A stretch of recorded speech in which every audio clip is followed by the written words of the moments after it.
Well, something very concerning and mysterious. Coin 6 finding out new information in relation to 6 women found dead over the past 4 months. And the women were all found in different parts of our area. And what is similar here is that they were all in wooded, rural places. Our Brandon Thompson dug into these investigations today and asking investigators whether any of these could possibly be related. Brandon?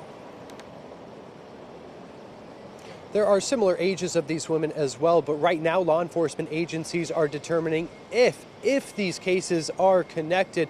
All but one of these cases do not have a manner or cause of death determined at this time, and as law enforcement agencies across the metro area asking people to send them their tips or any information they have about the 6 women who have died.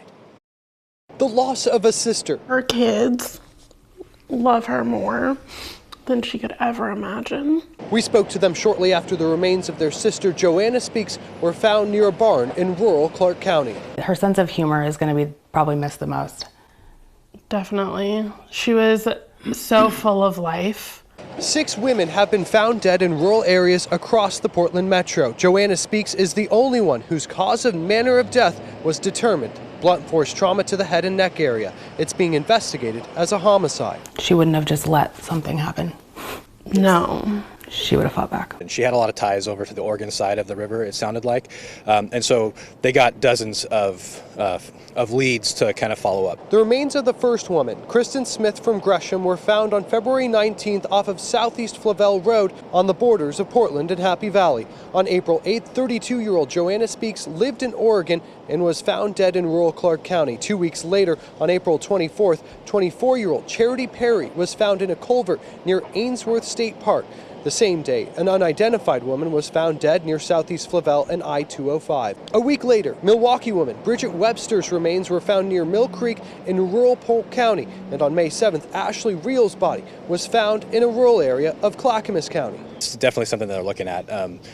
They're aware that there seems to be some similarities there, but it's too soon for them to say that there's anything directly linked between these. The deaths of Perry, Webster, and Reel are all being investigated as suspicious. We spoke to neighbors near where Smith's body was found in February, telling us law enforcement teams have been back to the scene several times since then, where teams were walking shoulder to shoulder in the fields. We're a big enough metro region, especially here, where people come and go across the bridges, and so they're very used to working with the other agencies in other states. So Perry and Webster were also seen several times in the downtown Portland area. Perry was also seen in Vancouver. Webster often seen in Oregon City and Milwaukee as well. Portland police did just update us on the unidentified woman who was found in a tent, they say, off of I-205 in Southeast Flavel.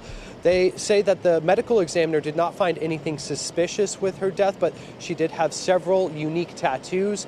Head to coin.com to read about them to see if you can help police find out who she was. Reporting in downtown Portland, Brandon Thompson, KOIN 6 News.